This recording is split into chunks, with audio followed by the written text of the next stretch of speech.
Allez, à la base, la Strasbourgeoise est censée suffire en réponse à Macron, là. En version simple, là, tu as les sénateurs qui ont mis à jour le fait que les aides données aux entreprises, c'est 211 milliards, c'est 10% du PIB, qui se donnent en aide aux entreprises. Entreprises qui ne font que délocaliser et qui ne font que redistribuer les trucs, les dividendes aux actionnaires. C'est licenciement de masse, délocalisation et dividendes aux actionnaires. C'est ça, les 211 milliards. Je crois que dans le tas, il y a un tiers à peu près, c'est entre un tiers et la moitié, enfin, c'est entre 30 et 50% qui ont été directement donnés aux actionnaires. Les 211 milliards. Donc, tu veux un plan. Alors là, je le fais parce que, en gros, les merdes humaines que sont le PS et Vauquier, la droite, en gros, c'est le bloc central, je peux en rêver, là, avec les fils de pute qui sont là en mode, oui, nous voulons pas faire partie de l'opposition qui ne propose rien, vous voulez proposer quelque chose, voilà. On a 211 milliards qu'on donne à des entreprises qui délocalisent, qui licencient en masse et qui se donnent le reste, en gros. Qui se distribuent à eux-mêmes le reste. Tu réduis de 40 milliards ces 211 milliards et tu mets une condition. En gros, chaque euro donné à une entreprise doit être investi en France. Pas un centime ne doit être donné aux actionnaires. Et derrière ça, normalement, avec le truc, quel que soit le truc qui est fait, étant donné que c'est des entreprises que tu estimes vitales, en gros, tu ne peux pas te permettre de donner, de ne pas donner aux entreprises parce que si tu ne leur donnes pas, on perd, voilà, on perd des trucs. En rappelant que le fils de pute là, qui est en train de dire ça, c'est Macron. Macron, lui, il a voulu donner le nucléaire. Hein. Il a voulu donner Alstom. Il a voulu donner le nucléaire. Hein, cet énorme mange merde. Bref, une référence à une saga plutôt connue n'est pas nécessaire. Bref. Pouf pouf. En gros, en version extrêmement très simple, tu forces que chaque euro donné aux entreprises soit investi et rien ne doit être donné aux actionnaires. En gros, c'est de l'investissement. Derrière ça, eux, les actionnaires bénéficieront de leur part des gains. En gros, ils ont une part des trucs. D'ailleurs, techniquement, tu peux considérer que les dons valent rachat de parts d'entreprise. En gros, quand tu donnes de l'argent, mettons, allez, voilà, c'est sur les 211 milliards, tu mets 10 à 20% de ces 200 milliards, voilà, on va rester sur 200 milliards, tu fais 10 à 20%, c'est du rachat de parts d'entreprise. À chaque fois que tu fais un don, tu as 10 à 20% de la somme du don qui sert à racheter une part de l'entreprise. L'État redevient actionnaire petit à petit de l'entreprise. Si tu veux avoir un truc, l'État redevient actionnaire petit à petit de l'entreprise. Voilà, à minimum en France. Et pas un centime ne doit aller ni aux actionnaires, ni à quoi que ce soit. Actionnaire étant l'État inclus. L'État, encore une fois, voilà, c'est. En gros, l'investissement se fait en France, soit tu augmentes les pays, soit tu crées de nouvelles usines, tu crées de nouvelles filières d'approvisionnement, bref voilà. Mais l'investissement doit se faire en France. Derrière ça, ces usines, si elles sont vraiment utiles, globalement, alors usines, entreprises et tout ça, globalement, tous ces trucs vont créer plus d'argent. En gros, avec 211 milliards, t'as de quoi créer facilement 200 usines. De n'importe quoi, bref. Mais t'as de quoi créer 200 usines par an. Ces 200 usines vont générer des ressources qui, in fine, reviendront aux actionnaires. Actionnaires dont fait partie la France. France qui taxe en partie les bénéfices, tout ça. Donc globalement, avec ça, tu génères des thunes sur le long terme. Tu fais un investissement une fois, et derrière ça, tu récupères des thunes petit à petit. La France faisant partie des actionnaires, à chaque fois que l'entreprise va vouloir venir demander des thunes, à chaque fois, il y a 10% des thunes qui seront données, qui seront distribuées, qui seront en part d'action. Jusqu'à potentiellement racheter la totalité de la boîte. Voilà. Et comme ça, tu finances le déficit de la France. C'est aussi simple. Tout le monde est gagnant, littéralement tout le monde est gagnant. Tant que les actions, tant que les boîtes ne vont pas jusqu'au suicide économique de demander tellement de thunes que 100% de la boîte finit par appartenir à la France, tant qu'ils vont pas jusqu'à cette limite, en gros, tant que ce ne sont pas à ce point des assistés, globalement, la France va devenir actionnaire, petit à petit, alors soit partiel, soit majoritaire. Bref, voilà. Et en gros, avec ça, bah voilà. Et t'as pas besoin de taper dans les coupes économiques, juste voilà, pour une année, on a besoin de trouver 40 milliards. C'est combien la dette de la France là, en termes de PIB? On fait ça pendant une dizaine d'années, et globalement, on a résolu le problème. Voilà. C'est aussi simple que ça. Et si jamais l'Allemagne veut dire quoi que ce soit, bah on rappelle aux petits nazis que les Français ont dit non. Le référendum pour l'Union Européenne, pour ou contre l'Union Européenne, c'est 55% de non. Donc, démocratie, hein. 55% de non, on n'a pas à subir les décisions de l'Union Européenne. Et si jamais quelqu'un doit quelque chose, enfin si jamais entre l'Allemagne et la France, on doit déterminer qui doit à qui, l'Allemagne doit à la France la totalité des pertes en industrie, en vie humaine, qui ont été complètement sacrifiées. Bref, voilà, donc globalement l'Union Européenne en gros peut pas se permettre. En gros voilà, si jamais on doit faire un Frexit, étant donné qu'on a fait 55% de non, le Frexit c'est nous qui gagnons. Démocratiquement c'est nous qui gagnons. C'est aussi simple que ça. Et s'il faut faire des exemples, on réinstaure la peine de mort pour les élus, alors les Sarkozy, Hollande et compagnie, Macron, Bayrou, tout ça, bref, tous ceux qui ont fait passer des lois de ce genre, on les bute. Voilà. Si jamais l'Allemagne a besoin d'un message fort, on fait ça.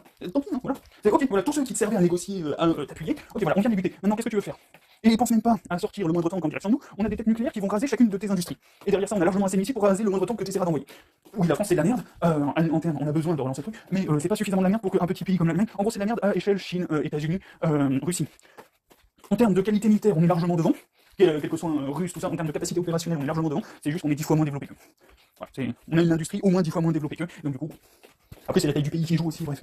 Voilà. Mais pour des trucs comme l'Allemagne, on rase l'Allemagne sans même essayer. Demain matin, la France passe en mode démocratie. La démocratie par référendum dit on applique le Frexit. Et si l'Allemagne essaie de faire quoi que ce soit contre le remboursement de la dette qu'ils ont envers nous, on rase le pays. Et genre, on le rase, on n'a même pas besoin d'essayer. En gros, c'est le matin, à 6h, on prend le café, on se met d'accord sur le fait de raser l'Allemagne, à 9h, on a envoyé les missiles. Genre à 9h, la totalité des missiles sont arrivés sur leur destination, et il n'y a plus d'industrie en Allemagne. On en profite pour raser leur centrale au charbon, comme ça ils sont obligés de passer au nucléaire, ces fils de pute, et voilà. Tu fais une frappe de masse. On a largement la puissance pour le faire. Ça par contre, on peut le faire. On peut le faire à l'échelle de la Russie. Alors, on peut le faire à l'échelle de la Russie dans les années 80-2000, à peu près, je dirais. Il me semble que la dernière fois qu'on a eu un peu d'ambition en termes de pays, c'était à peu près dans ces eaux-là. C'est à peu près dans ces eaux-là qu'on a commencé à se soumettre à l'Allemagne par aucune raison. Voilà. Bref. Et donc du coup voilà, tu veux un plan économique, on restructure les 211 milliards.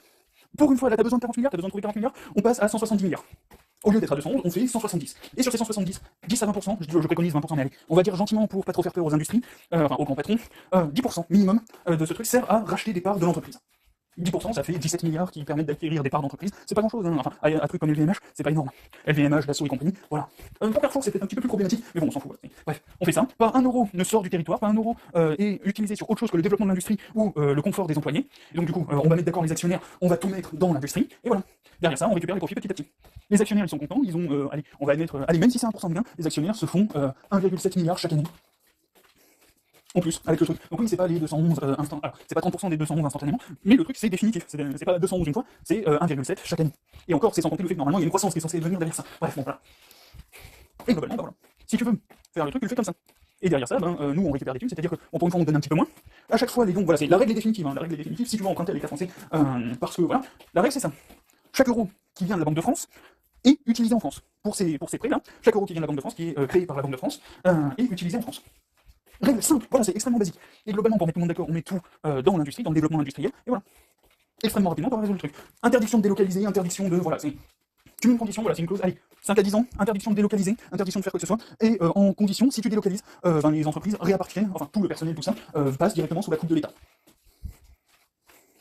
Comme ça, voilà, si tu veux délocaliser, derrière ça tu délocalises, mais l'État récupère toute l'industrie que tu abandonnes. Par exemple, là, on est en train de... Alors, ça remonte un petit peu, là, ça commence à faire peut-être un an, un truc comme ça, pas très loin. On était en train de sacrifier notre industrie ferroviaire. On a donné ça, on a donné encore une fois des actionnaires pour que les mecs se barrent et qu'on ferme notre dernière usine de chemin de fer. Là. Bah voilà, tu te barres si tu veux, mais automatiquement, si tu te barres, l'usine est rétrocédée instantanément à la France. Voilà, si tu te barres et que tu fermes une usine, tu conçois que le matos, tout ça, tout ce qui est dedans, et t'as pas le droit de te barrer avec. Bref, surtout si bien. En gros, voilà, c'est si tu touches des aides de l'État, voilà. Si tu touches des aides de l'État, tout revient à la France derrière. Et globalement, avec ça, normalement, t'as sauvé plus ou moins tout. Tu sauves l'industrie, bref, tu sauves tout. Et je te mets un spoiler.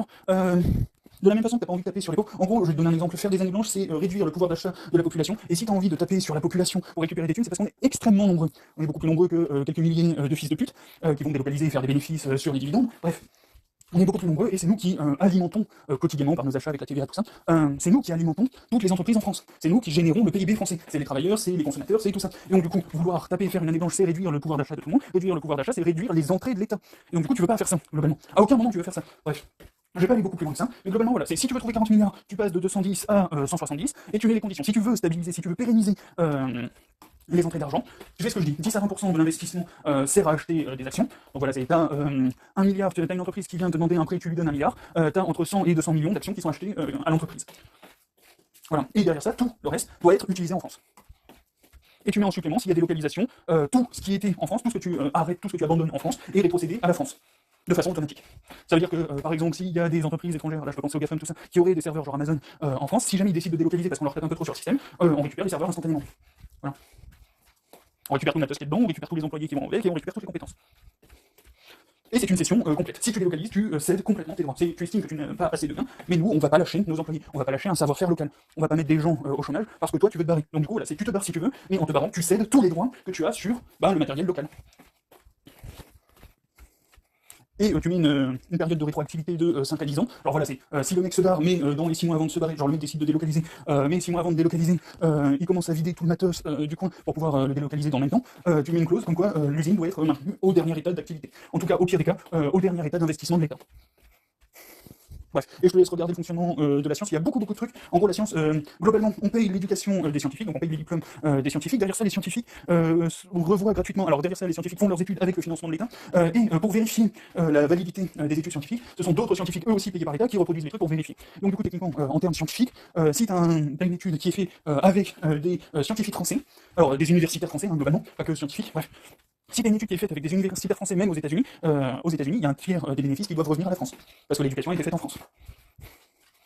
Bref, et il y a énormément de trucs que tu peux faire comme ça. Les brevets, tout ça, hop, si c'est fait en France, alors mettons, voilà, Peugeot décide de développer un nouveau moteur, mais il décide de délocaliser au dernier moment, c'est des scientifiques français qui ont fait les recherches, ce sont des financements français qui ont développé le truc, ce sont des cerveaux français, bref, voilà, c'est l'industrie et les cerveaux et l'économie française ont créé le truc, c'est la France qui a créé le truc, et donc du coup, quand on récupère le truc, instantanément, tu rétrocèdes le local qui a fait le truc. Bref, bon, voilà, hop. Comme ça, pour les traîtres qui voudront pas censurer Bayrou, vous avez un truc à proposer. Et tous.